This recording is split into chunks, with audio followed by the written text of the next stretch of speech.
tugas kita adalah saling mengingatkan. Yuk mau terima dan enggak ada Dan itu bukan bahasanya kita, saling mengingatkan itu bukan bahasa kita, tapi justru menjadi kewajiban kita. Kata Allah, wa tawassaw bil haq, wa tawassaw bis sabar, betul. Jadi saling menasihati dalam hal kebaikan dan jelas.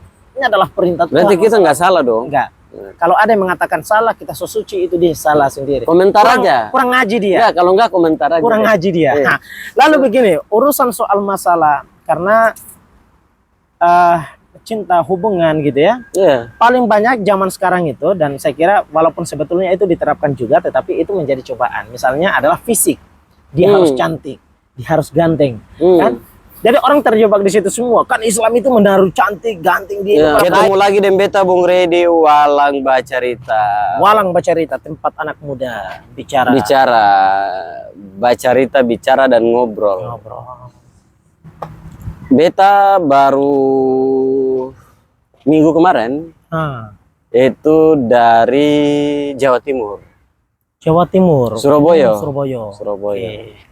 Jadi beta sampai di Surabaya, terus biasalah harus pergi ke beberapa tempat. Apa kalau bahasanya menelusuri ya? Menelusuri beberapa tempat begitu. Berjelajah. Jadi menjelajah beberapa tempat di Jawa Timur, kota Surabaya, sambil melihat dan bertemu dengan beberapa teman yang baik itu yang asli Surabaya, ada asli dari Malang, ada yang juga aslinya dari lahir besar dari Mojokerto, terus dari mana lagi ya, Madura, Sampang Madura. Cerita lah, biasa kan bro, terus ngomonglah masalah cewek gitu kan.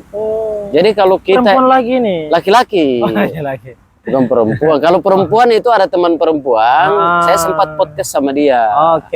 Ada di Walang Bacarita itu. Oh, yang relawan Anies ya? Iya, calon anggota DPR RI. Ngeri. Dari Nasdem. Udah nikah? Belum kayaknya. Itu masalah dong. Oh. Jadi, gitu. Iya, wakil rakyat itu. Lagi perempuan. RI menuju ke Senayan sudah harus berjodoh. Oh gitu. Ya, karena tantangannya besar. Maka butuh orang yang di samping. Iya, dan ketika diskusi, amanah publik itu sudah diamanahkan ke dia, ke parlemen, maka di sana dia akan memikirkan tentang dua hal. Satu. Dia memikirkan pertama adalah tentang jodohnya, dan yang kedua bicara tentang nasib rakyatnya. Jadi bagaimana kau ingin memperjuangkan nasib rakyat sementara jodohmu belum kau pikirkan? Masalah Bapak. Baik, ini catatan. Jadi kalau mbaknya nonton ya ini pesan aja, diingatkan. Iya kan? Betul. Lalu kita ngobrolin soal cewek, ditanyain, Bang, menurut abang cewek yang paling romantis itu dari mana aja gitu kan? Akhirnya kita diskusi tuh, alhamdulillah.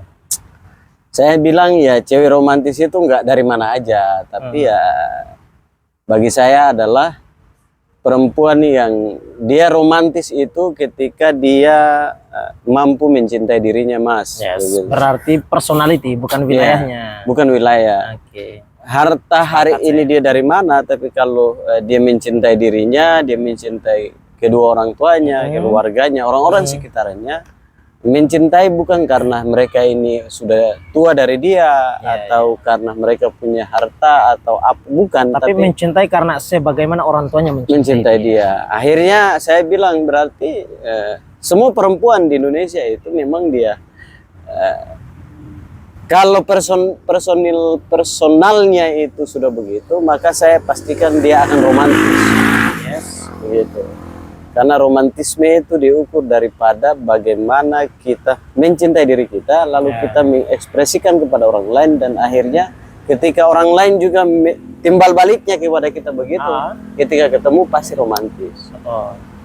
Tapi kadang-kadang begini yang jadi problem, ada orang yang kalau kata-katanya romantis dalam merayu cewek gitu. Munafik ini. Tapi prakteknya enggak gitu loh.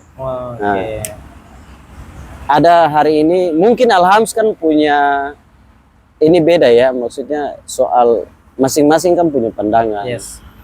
Mungkin dari Sabang sampai Merauke yang kan dulu waktu kuliah mungkin berteman atau lalu melihat bahwa cewek ada lebih dari 5 ini yang paling romantis ini dengan syarat romantis menurut Al-Hams itu bagaimana gitu kan, itu Al-Hams yang tahu.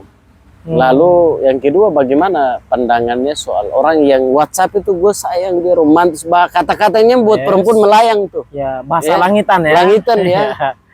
Lebih dari langit Bapak. Kalau langit ke-7 mungkin dia 8. Bahasa arsh.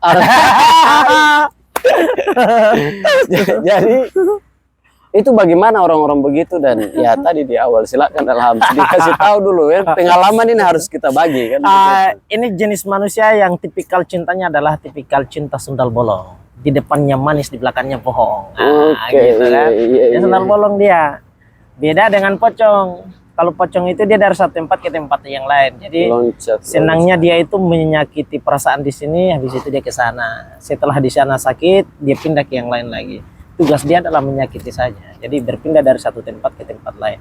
Berpindah dari satu perasaan sehingga ke perasaan lain, lalu pindah ke yang lain. Itu cinta pocong. Nah, kalau sundal bolong itu jenis yang di depannya kan manis. Sundal bolong itu kan gambaran seorang syaitan yang di depannya tuh bagus rupanya kan.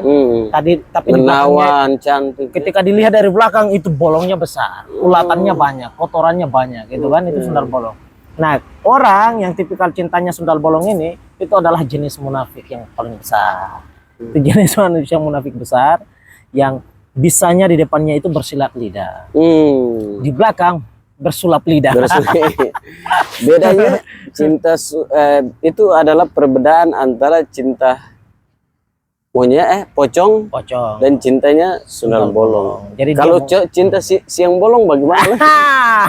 Itu nggak tepat Pak. Oh gitu. Ya karena itu hawa panas gitu ya.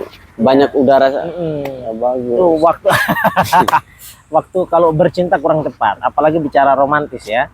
Nah, menyangkut soal masalah apakah romantis itu, kira-kira romantis, simbolisasi dari romantis itu apa? Apakah harus disimbolisasikan dengan bahasa-bahasa langitan, bahasa-bahasa arsh gitu ya?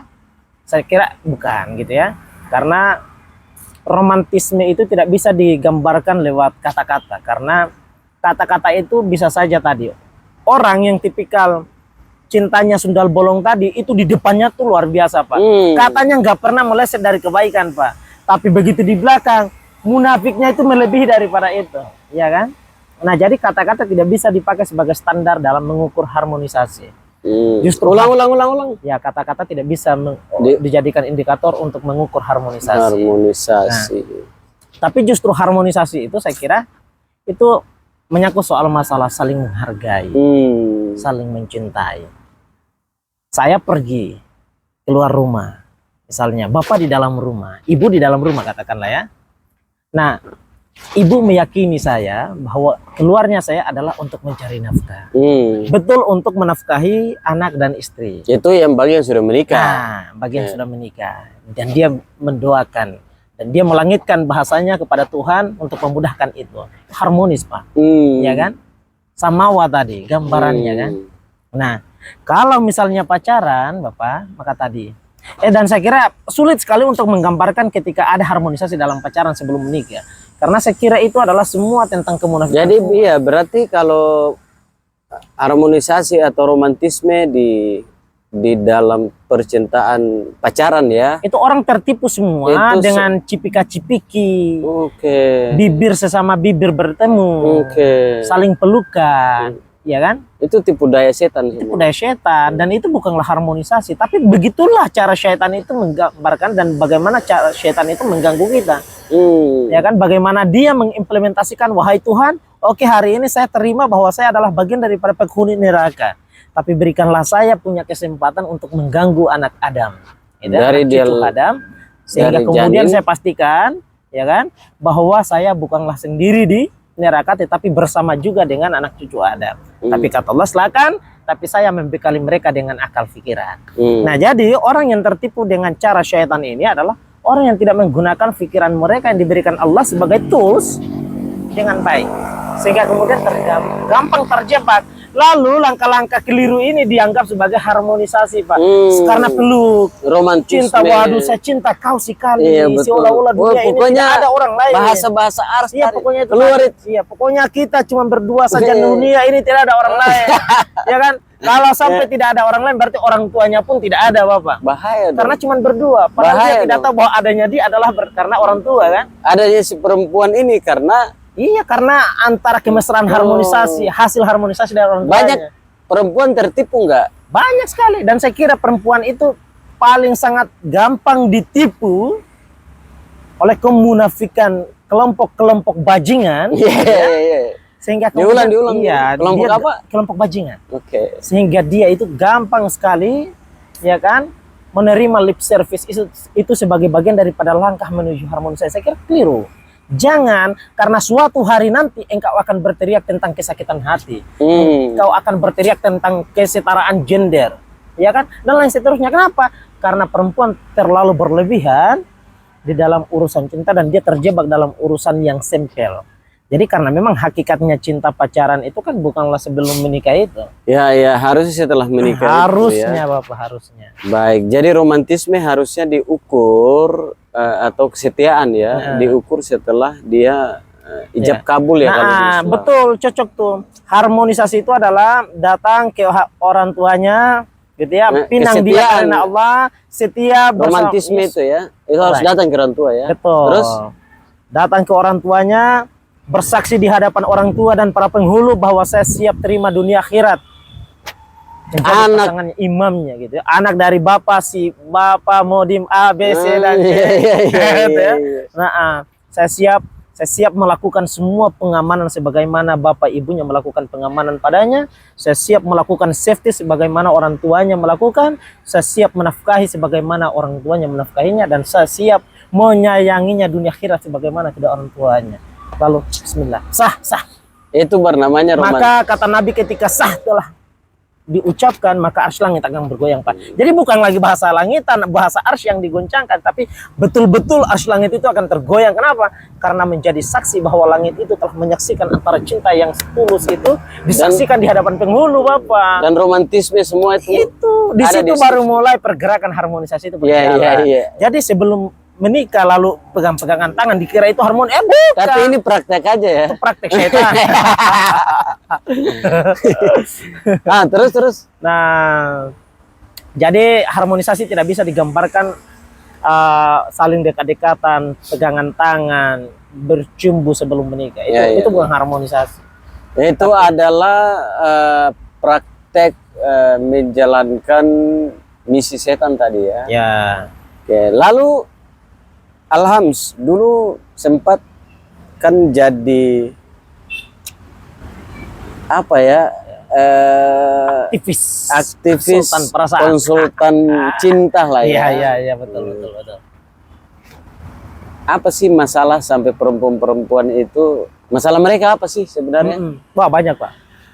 Yang paling sering ditemui itu adalah mereka yang bermasalah dalam hubungan mereka. Ada yang datang dengan pacarnya sudah tidak lagi mengindahkan pesan-pesannya, teleponnya sudah tidak lagi diangkat, chatannya sudah tidak lagi dibalas, ya kan? Bahkan ya tidak ada lagi panggilan darinya kecuali saat dia minta, saat dia ingin saja. Artinya dia hanya bisa mendapatkan enaknya, tetapi dalam susah senangnya itu, ya kan? Bersama itu dia kosong di sana. Nah, banyak sekali yang kemudian mengalami kebingungan. Misalnya ini untuk teman-teman perempuan ya, mohon maaf, ini bukanlah bagian daripada diskriminatif, tapi ini adalah bagian daripada fakta empirik yang saya temui. Dan sekaligus informasi lah ya, betul. Dan mengingatkan. Ya, jadi yang saya temui itu Bung Rey, itu dari saudara-saudari kita, perempuan ini, kemudian banyak yang kemudian mengeluhkan masalah itu. Pacarnya sudah tidak lagi punya sense atas cinta yang mereka bangun secara bersama, yang konon katanya mereka akan setia bersama gitu ya, dunia dan akhirat, melangsungkan hubungan mereka sampai dengan tahapan pernikahan, lalu punya anak dan punya cucu. Nah, tapi kemudian masalah komunikasi saja sudah renggang di sana. Tentu ini adalah indikasi bahwa hubungan sudah tidak bisa lagi diperjuangkan, betul ya. Tetapi mereka dalam situasi yang dilema, karena barangkali, mohon maaf teman-teman sekalian, hal yang paling berharga untuk perempuan itu, mereka yang buat mereka gitu ya, yang menjadi identiti mereka sebagai seorang gadis, mereka gadaikan kepada hidung belang ini, laki-laki hidung belang, sehingga kemudian dalam situasi ini mereka dilema, Pak. Karena pertanyaan sederhananya adalah bagaimana, ya kan, jika saya tidak lagi, misalnya saya masang muka marah ke dia dan terjadi perpisahan antar hubungan ini, maka pertanyaannya adalah bagaimana saya mempertanggungjawabkan tubuh saya, mempertanggungjawabkan identitas saya yang sudah tidak lagi suci ini di hadapan laki-laki yang serius kepada saya. Kan situasi yang buat dilema, Pak. Oke, sebelum jauh, jadi berarti dulu waktu advokasi lah ya. Ya, betul. Itu dapatnya banyak yang sudah begitu, yang sudah gadisnya sudah tidak lagi. Yang paling sering itu begitu. Oke. Itu mohon maaf sekali. Ini betul yang saya sampaikan adalah berdasarkan fakta yang saya temui di lapangan. Beberapa di antara mereka kemudian mengeluhkan masalah ini, Pak. Mereka bilang laki-lakinya, gitu ya. Ini menjadi ketukan juga sebagai kepada kita. Untuk laki-laki biar memang betul harus menjaga, karena hadirnya Islam itu adalah sebagai bagian daripada untuk melindungi perempuan dan mengangkat harkat martabat mereka kan. Nah, di antara mereka kemudian mengeluhkan masalah ini. Banyak di antara mereka mengeluhkan masalah ini, bahwa mereka bingung kira-kira ini seperti apa cara untuk menyelesaikan hubungan mereka. Dan banyak yang bertanya bagaimana cara membuat laki-laki ini biar kembali lagi ke sini gitu loh. Dan ya saya hanya bisa menyampaikan bahwa untuk laki-laki kalau sudah begitu kembalinya tuh susah, Pak. Ya kan? Karena yang ingin dirasa sudah tidak lagi enak masalahnya. Ya kan? Dan dia butuh itu, komunikasi itu saat butuhnya, dan itu adalah the fake. Itu jelas. Kenapa? Karena memang sudah banyak hal-hal yang harusnya dilakukan oleh pasangan yang sudah halal, tapi justru kemudian dilakukan oleh pasangan yang belum halal ini. Nah, jalan bersama, komunikasi yang memang harmoni, yang dikira itu harmoni dan seterusnya, padahal itu adalah merupakan bagian daripada modus-modus semua kan. Nah, dan pada akhirnya perempuanlah yang harus menjadi korban. Iya. Gitu. Lalu yang menjadi pertanyaannya begini, kan mereka ini mahasiswa ya? Yes, betul, mahasiswa. Oke, lalu secara agama bagaimana tuh? Kan gini, setan ini kan yang bisa kita lawan adalah keimanan kita kan, ibadah dan lain sebagainya. Mereka ini apakah punya problem nggak soal masalah ini agama? Nah, ini betul. Sebetulnya begini, kalau mau dilihat dari hal yang sifatnya terlihat gitu, misalnya sholat, mereka sholat. Nah, tapi ini kan masalah soal hati, itu orang tidak tahu, betul ya. Apalagi hatinya dia hanya bisa tersalurkan lewat gadget yang dia punya. Mana bisa kita mau tahu? Jika kita mau ingin menelusuri dan menggunakan cara yang salah untuk mengetahuinya, kan itu adalah pidana. Ya kan? Mencoba untuk mengetahui pesan pribadi orang, itu adalah pidana. Iya, tapi maksudnya waktu sholat mereka sholat rajin. Ya, mereka sholat, praktek-praktek Islaman itu mereka praktekkan. Hanya saja ini yang keliru.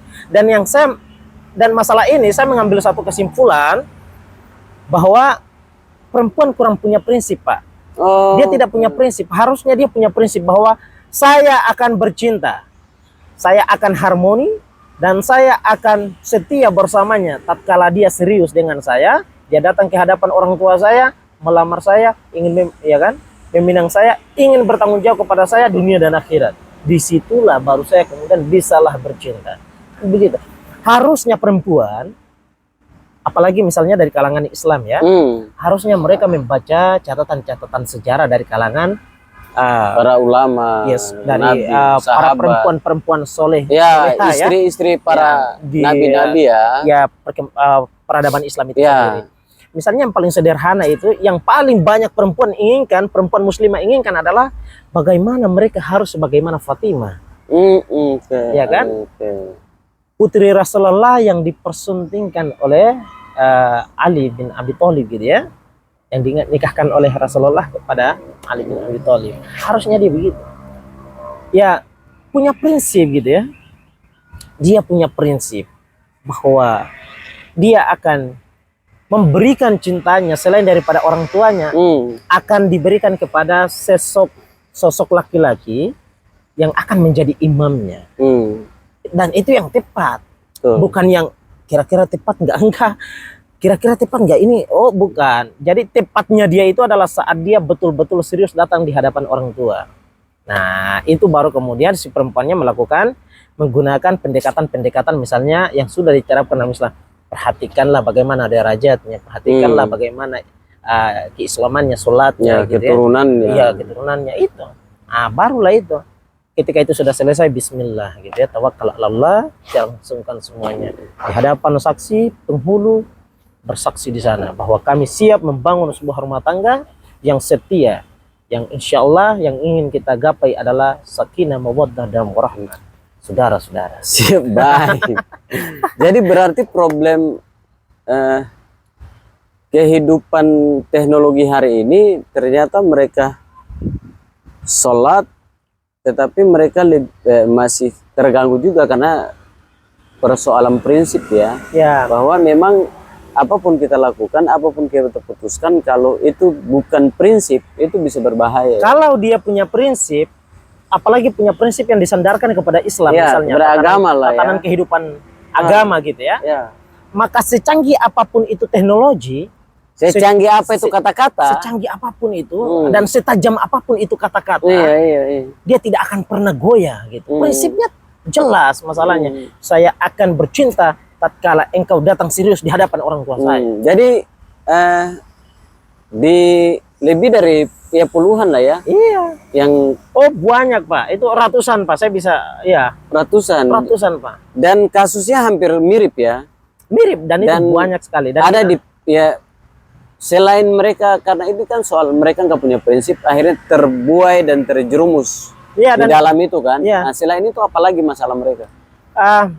Paling sering yang akhirnya ini kan tadi prinsip yang akhirnya membuat mereka harus terjerumus itu apalagi selain prinsip. Ada itu. Ini tadi ketajaman bahasa-bahasa romantis, ketajaman bahasa-bahasa ars, modus-modus dari laki-laki hidung belang ini. Kemudian mereka terperangkap di sana. Jadi saya melihat di antara mereka itu menilai sosok laki-laki selain daripada fisiknya adalah tentang bagaimana tutur katanya. Dan saya kira mereka terperangkap di sana. Kenapa? Karena tutur kata itu disampaikan dan diundangkan kepada dia itu adalah dalam upaya untuk membangun suatu hubungan yang tidak halal di sana. Nah, yang saya kira mereka terperangkap di sana. Kalau toh misalnya sebatas pada ta'aruf, ini kan bukan ta'aruf masalahnya. Ta'aruf yang kita maksudkan itu adalah ta'aruf yang datanglah kepada kedua orang tuanya, ya kan? Sudah tentang bagaimana itu serius atau tidak, semuanya kan disampaikan semuanya, selesainya baru ini. Nah, yang saya lihat itu adalah mereka paling banyak itu tertipu dengan bahasa-bahasa romantisme dari laki-laki hidung belang yang mereka kenal. Sehingga kemudian yang termindsetkan adalah ini laki-laki adalah baik. Ini laki-laki cerdas. Ini laki-laki adalah cocok nih banget. Nah, pada akhirnya mereka tidak memikirkan tentang resiko-resikonya. Harusnya dia harus memikirkan tentang resikonya. Ketika saya mau dengannya, membangun sebuah hubungan bersamanya, ketika berakhir saya sakit tidak.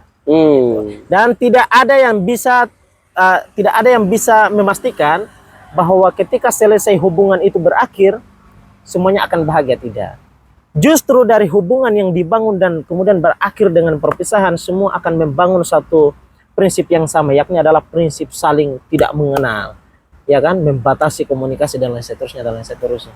Kan sayang, tadinya kita berkawan baik, tadinya kita sahabat, tadinya kita bisa membagi cerita antar sama, tapi pada akhirnya kita justru kemudian saling bermusuhan antara satu dan yang lainnya.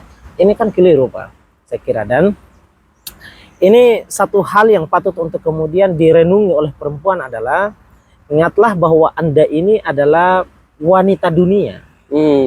Satu yang membedakan Anda dengan bidadari itu adalah bidadari surga itu adalah orang yang punya gitu ya, bidadari yang ya kesuciannya Saya bisa mengatakan integral, tak terbatas dia, terbatas.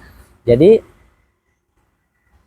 maka jagalah sekali kesucian itu dan hanya bisa diberikan kepada betul lelaki yang memang menjadi idaman dan betul serius untuk datang melamar itu. Kalau saya bilang begini ke teman-teman perempuan ya, ini kalau yang nonton yang pernah saya kasih tahu ke mereka ya semoga diingatkan kembali. Saya bilang begini, berikanlah hatimu, berikanlah cintamu, berikanlah kasih sayangmu, berikanlah rasa peduli dan setia, dan terakhir adalah berikanlah kesucianmu kepada terhadap atau kepada seorang laki-laki yang laki-laki itu menunjukkan sikapnya, tanggung jawabnya, keseriusannya datang di hadapan orang tuamu.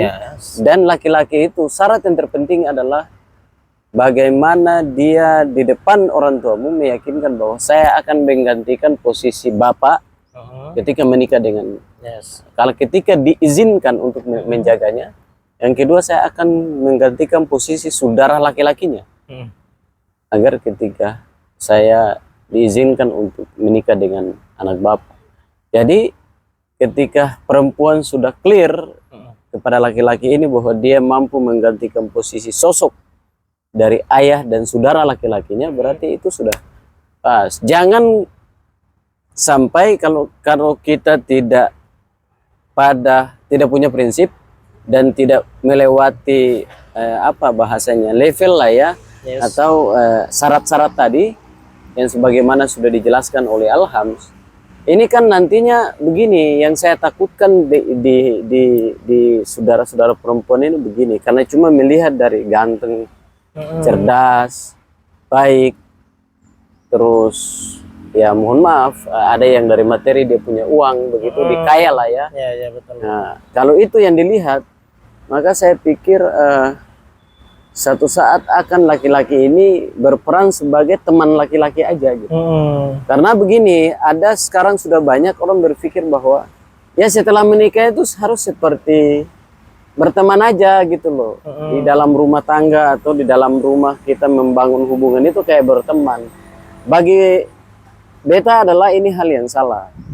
Harusnya setelah menikah itu si laki-laki ini berperan sebagai saudara laki-lakinya untuk menjaga, melindungi, menyayangi si adiknya perempuan. Dan si laki-laki punya peran penting harus sebagai seorang ayah. Bagaimana menjaga si anaknya ini yang sebelum masih gadis dan sebelum menikah dengan.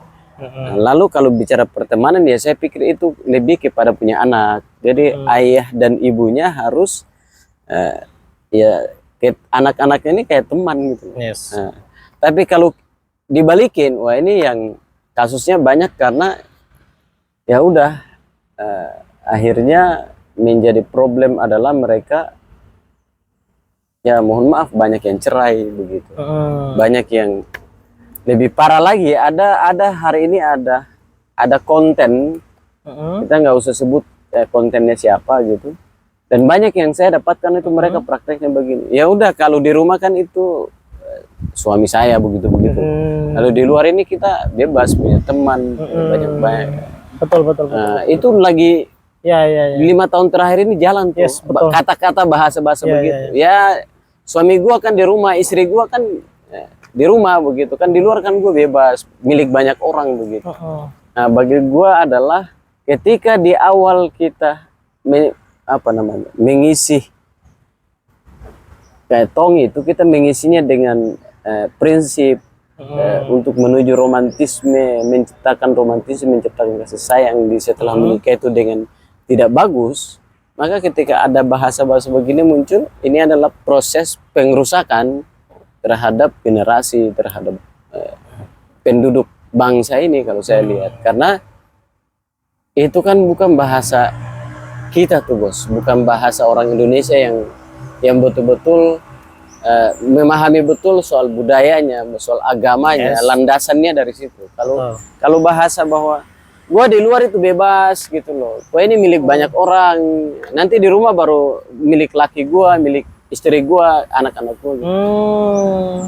Berarti di luar siapa saja boleh boleh colek. Boleh colek ya. Nah, ini masalah kita yang hari ini ya teman-teman, ini kita hanya ingatkan dan ini orang nggak sadar.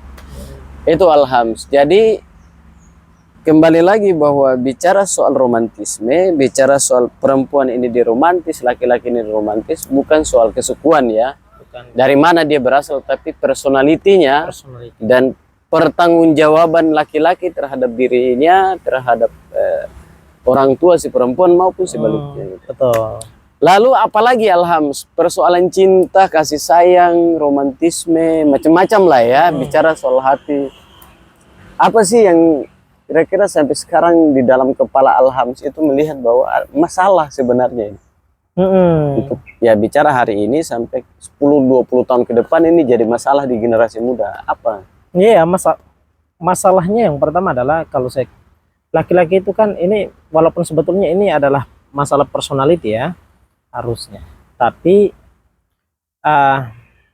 bagi saya laki-laki itu memang ya hasratnya dia itu tidak bisa dibendungi, dia tidak bisa di-cut dia ini kecuali lewat pendekatan-pendekatan lain, ada gurunya, orang tuanya yang menyadarkan dia tentang bagaimana dia berperan, dia menjalankan hidupnya berkesesuaian dengan agamanya, katakanlah. Nah, tapi perempuan, apapun agamanya, ya, tanpa memandang perlu agamanya, baik Islam, Kristen, Hindu, Buddha, ya, Katolik, atau ya nggak punya agama sekalipun, harus punya prinsip. Ya, harus punya prinsip, karena kalau tidak punya prinsip, mohon maaf, sejelek-jeleknya lelaki gitu ya, itu sudah menjadi bahasa rahasia umum gitu. Sejelek laki-laki dia tetap menginginkan wanitanya suci di malam pertama. Dan itu. Dan tentu di sana itu karena itu adalah malam pertama di mana akan membukakan pintu harmonisasi kepada keluarga baru itu kan begitu.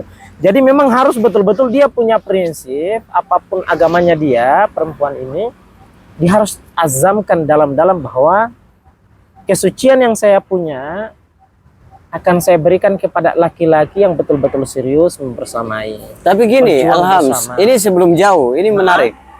Ini menjadi menarik, jadi pertanyaan dan jadi bahan diskusi di kalangan teman-teman perempuan yang saya temuin. Bang, kita selalu dituntut untuk bagaimana kita harus menjaga kesucian kita agar sudah menikah dan di malam pertama itu kesucian ini hanya biar si suami saya itu merasakan bahwa, dan saya kasih tahu bahwa saya ini masih gadis gitu loh. Dan disitulah bahasanya tadi muncul, ada harmonisasi, ada apa namanya, kepercayaan dari laki-laki. Yang jadi problem adalah, tapi bagaimana bang, laki-laki, para kaum lelaki ini, apakah benar dia, bagaimana caranya saya bisa mendeteksi bahwa dia ini masih perjaka juga atau enggak gitu? Bagaimana cara bahwa mendeteksi? Kan begitu, jadi perjaka atau kan tidak? Gini, karena mereka pikir ya gua perempuan dituntut begitu. Tapi laki-laki bagaimana gitu? Bisa jadi dia nggak perjaka kan begitu. Itu artinya dia itu tidak punya prinsip. Si perempuan itu. Iya, kalau dia punya prinsip, sudah tentu prinsipnya itu menjadi filterisasinya dia. Bahwa setiap laki-laki yang datang untuk meminang dia, laki-laki yang datang untuk melakukan PDKT ke dia, melakukan modus-modus tertentu, mencoba untuk mengambil perasaannya, hatinya, pandangannya. Harusnya dia sudah mengetahui itu dan secara otomatis langsung mengkata, mohon maaf, saya tidak bisa tersentuh lewat bahasa-bahasa ini, saya tidak bisa digerakkan atau didekatkan dengan modus-modus ini. Karena saya hanya bisa digerakkan dan didekatkan dengan bahasa-bahasa yang dipertanggungjawabkan di depan orang tua dan kalau dia punya prinsip. Jadi tidak harus kemudian mempertanyakan dia perjaka atau tidak. Karena laki-laki dia perjaka, dia akan datang kepada orang tuamu. Kan jelas otomatis sama. Kalau dia punya prinsip tadi, maka ada suatu hari laki-laki itu datang pada dia maka dia oh jelas laki-laki nggak perjaka. Kalau dia perjaka datang dong kedua orang tua, betul nggak? Itu baru namanya. Oh dia ini tes saja, coba-coba gitu. aja. Jadi nggak usah mempertanyakan, lo masa kita kok ditaruh standar seperti itu, dituntut untuk harus begitu? Lah masa laki-lakinya nggak, itu salah, keliru, cara pandang yang keliru, dan ya mereka hanya bermain dalam urusan kata-kata. Jadi sebenarnya itu tidak menjadi satu hal yang substantif. Substantifnya untuk melihat bahwa laki-laki dia perjaka, dia maco atau tidak, itu adalah saat dia serius di hadapan orang tuamu dan mau bersaksi di hadapan penghulu, memperjuangkan perasaan yang dia punya.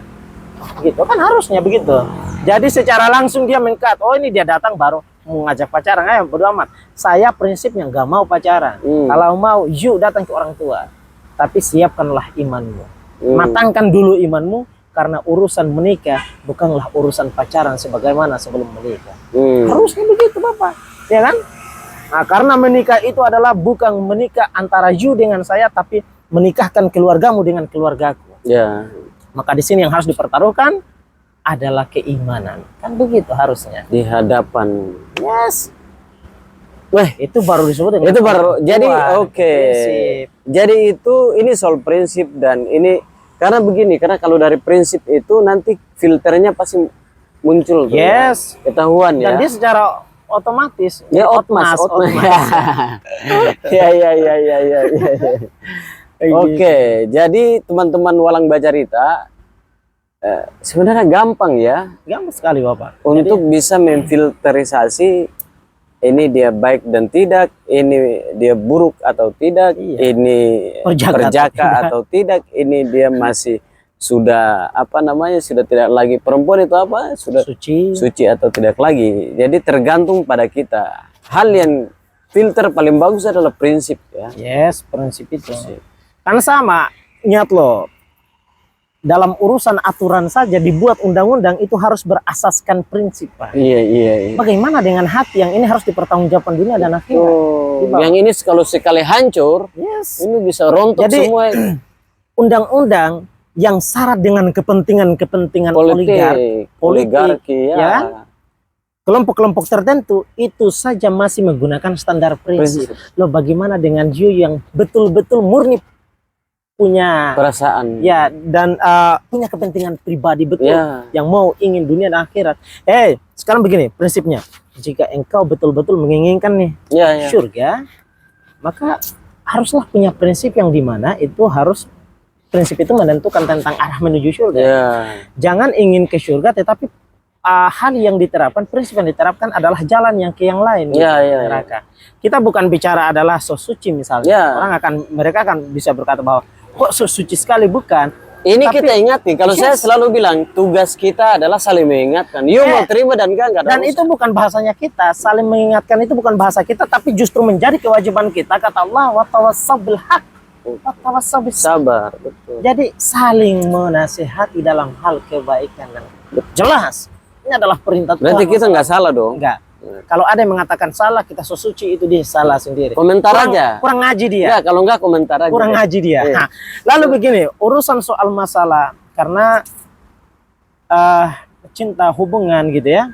Paling banyak zaman sekarang itu, dan saya kira walaupun sebetulnya itu diterapkan juga, tetapi itu menjadi cobaan. Misalnya adalah fisik. Dia harus cantik, dia harus ganteng, kan? Jadi orang terjebak di situ semua. Kan Islam itu menaruh cantik, ganteng dia kaya. Enggak, itu sebagai bagian daripada cobaan. Sengaja ditaruh agamanya di belakang itu agak kemudian kita itu melihat apakah betul kita ini ingin meletakkan agama pada posisi pertama atau kemudian fisiknya ini pada posisi pertama. Ya kan?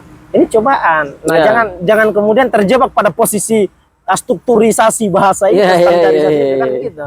Nah, jadi biar kemudian tidak terjebak pada itu, memang harus betul-betul melihatlah berdasarkan substansinya. Jadi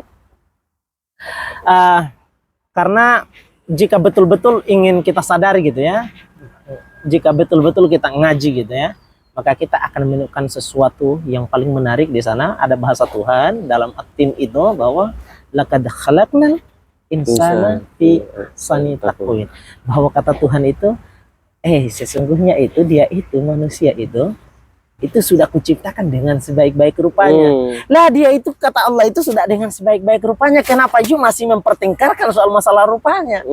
Bukankah kata Tuhan itu adalah sudah sebaik-baik rupanya? Kenapa harus menilai dari rupanya?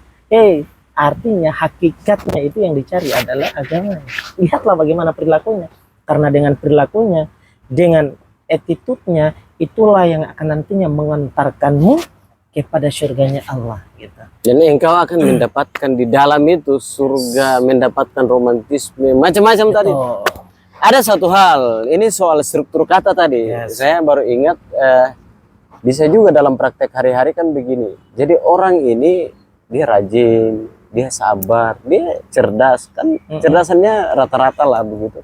Dengan orang yang di umuran yang sama, mereka ini tiba-tiba si ini cepat tuh naik gitu kan. Nah, tapi dia kaya, dia punya jabatan, dia ini. Tapi tiba-tiba dia ini sabar aja. Dia fokus ibadah, dia fokus ini, dia fokus berbuat baik. Tiba-tiba yang ini jatuh, yang orang sabar ini, itu kan berarti levelnya di bawah, bos. Tiba-tiba langsung dinaikin derajatnya tuh, zut, dia melejit. Dan itu fakta. Jadi mungkin ada banyak pesan. Makanya memang kata Tuhan betul. Akal itu memang saya ciptakan untuk bagaimana untuk Anda berpikir ya.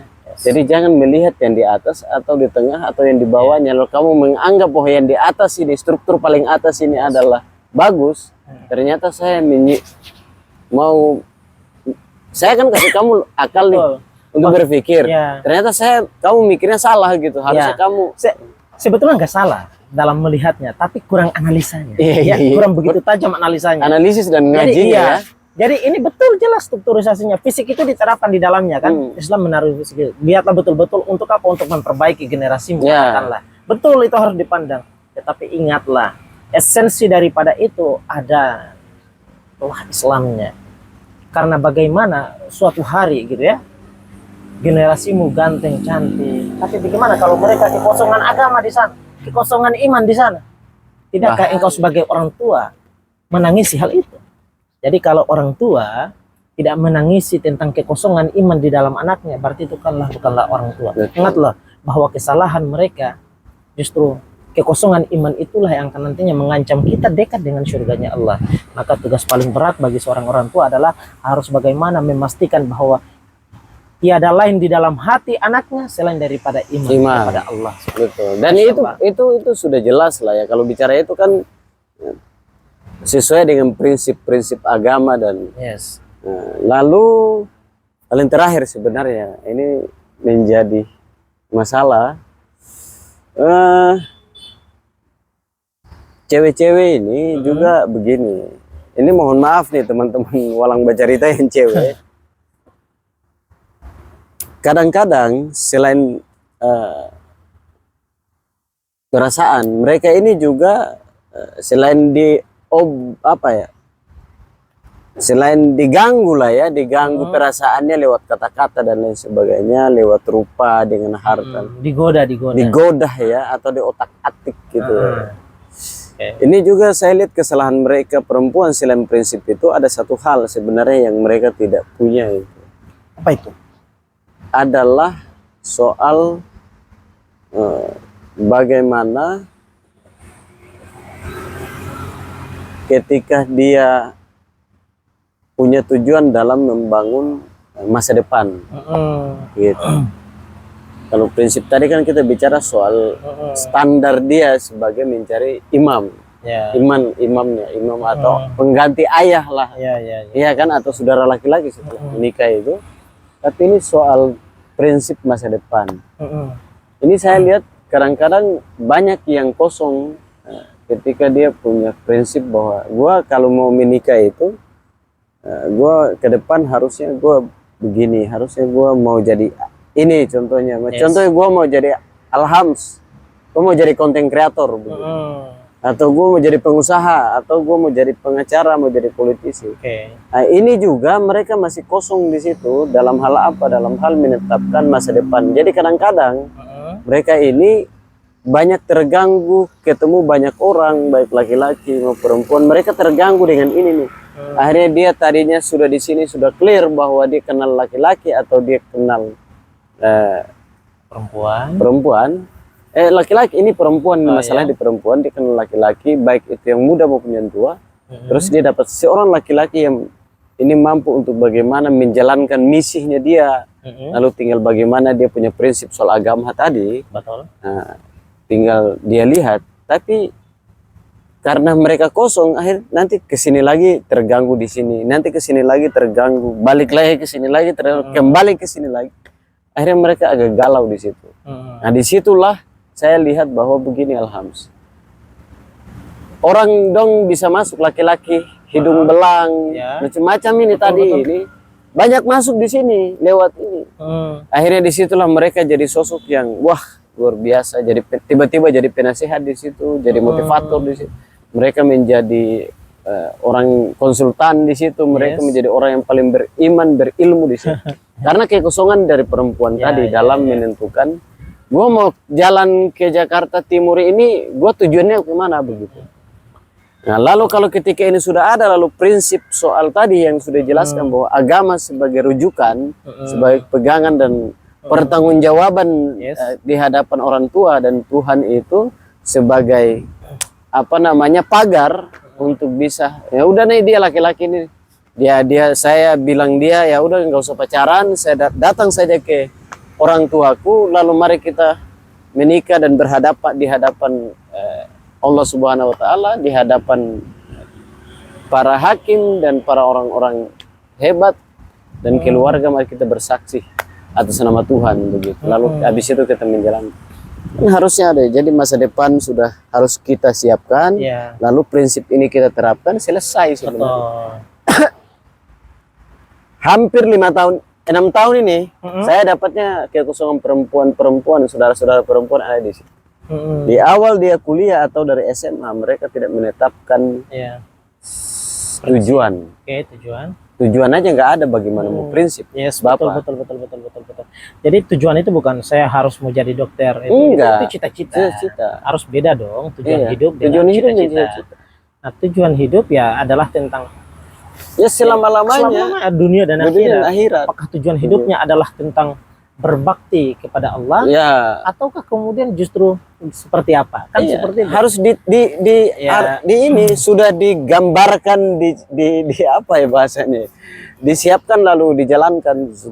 Lalu agama sebagai itu fondasi utamanya untuk itu. Betul.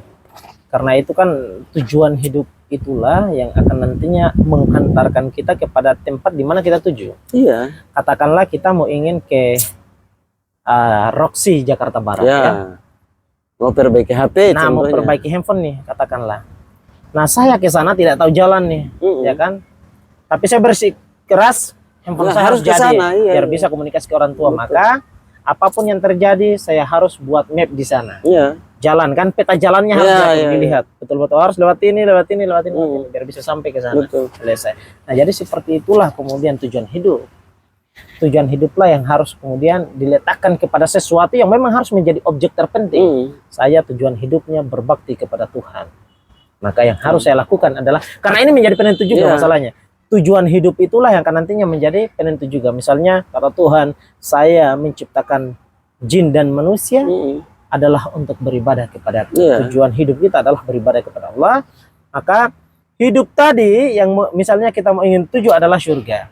Maka tujuan ini akan nantinya menggerakkan dia berefek pada aktivitas hari-hari kita. Aktivitas hari-hari kita adalah tentang kebaikan terus, Pak. Kenapa? Karena standar masuk surga itu syaratnya adalah buat kebaikan, betul ya? Beramal soleh, sedekah, berpuasa, gitu ya, menolong antar sesama, tidak pernah memandang bulu bahwa dia ini orangnya buruk, orangnya ini baik, bukan seterusnya gitu. Jadi semua tentang kebaikan semua. Makanya harus jadi tujuan itu sangat penting karena kalau ketika itu tidak ada, maka kita memilih laki-laki itu pun nanti teman-teman perempuan ini jadi korban. Terus karena dia akan mendapatkan laki-laki yang karena dia kosong. Tujuan hidup saya karena dia kosong, akhirnya laki-laki ini masuk dengan seenaknya juga gitu. Akhirnya apa? baru sudah begitu, sudah kosong nih. Prinsipnya nggak ada lagi. Itu bahaya. Jadi tujuan selesai menikah, selesai kuliah, saya mau ingin menikah. Setelah menikah ingin punya anak, berketurunan yang ganteng, cantik, soleha, gitu ya. Penghafal Quran semuanya, gitu, katakanlah. Kan tujuan. Iya, tujuan.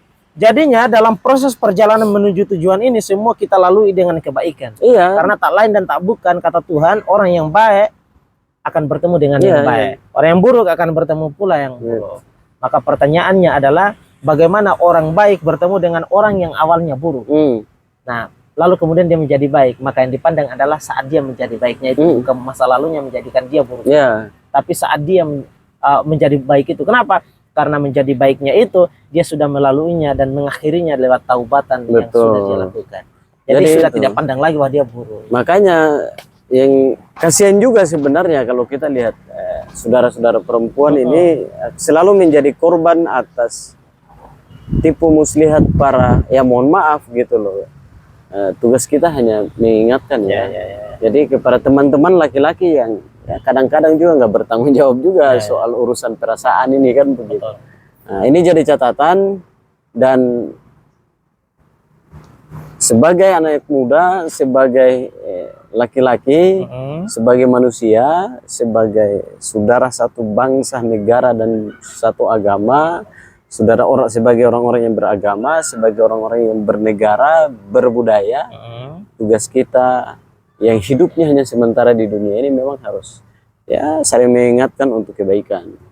Karena kalau kita mengingatkan kebaikan, maka secara otomatis kita akan belajar dan sekaligus dengan otomatis mengingatkan diri kita juga. Nah, untuk itu kawan-kawan, walang bacarita, ketika siapa yang ingin mau cerita seperti ini, soal pacaran, soal macam-macam lah, silakan komentar atau kontak aja Bung Rey itu yang bisa di IG Walang Bacarita, terus atau di medsos lah Walang Bacarita, atau bisa di kolom komentar, bisa kita ngobrol atau bacarita soal apa yang teman-teman merasa resah dan gelisah itu.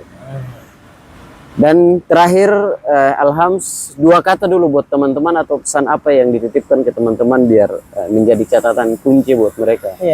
Terutama perempuan agar mereka tidak terjebak dalam kata-kata. Kepada saudara-saudara kita yang perempuan, prinsip itu penting. Dan kemana saja harus punya prinsip. Dan prinsip itulah yang akan nantinya mengantarkan kita kepada kebaikan. Jadi harus punya prinsip, karena kesempatan yang diberikan atau kesucian yang dititipkan padamu itu hanyalah kesucian yang didapati sekali dan dihilangkan sekali. Nah, selamanya maka diberikanlah kepada sosok yang memang betul-betul menjadi selamanya bagimu dan engkau selamanya baginya, kan begitu. Dan kepada teman-teman lelaki, sadarilah, karena kita punya saudara perempuan, jika tidak punya saudara perempuan, kita punya seorang ibu. Nah, satu perasaan wanita yang kita lukai dan kita sakiti, itu adalah merupakan bagian daripada gambaran tentang bagaimana perilaku kita kepada seorang ibu. Maka hargailah perasaan ibu, hargailah perasaan seorang perempuan. Tadi, cintailah seorang ibu dan hargailah perasaan seorang ibu itu dengan kemudian cintai dan sayangi pula perasaan perempuan itu. Jangan kemudian gampang menodai perempuan siapa saja yang kau cuma lalu sedangkan setelahnya kemudian pergi kemana saja atau give up gitu ya, pergi hilang jejak gitu, tanpa memikirkan tentang bagaimana engkau punya seorang perempuan juga di dalam rumahmu, barangkali seperti itu barangkali Bung Rey. Nah, ini dalam arti untuk agar kita ini selalu berbaik-baiklah dalam hidup, kan? Betul. Kawan-kawan Walang Bacarita, itu saja yang perlu kami sampaikan di sore hari ini dari Walang Bacarita untuk kita semua. Sampai ketemu di konten-konten selanjutnya. Terima kasih. Alhamdulillah atas waktunya. Pacaran itu begitu sudah.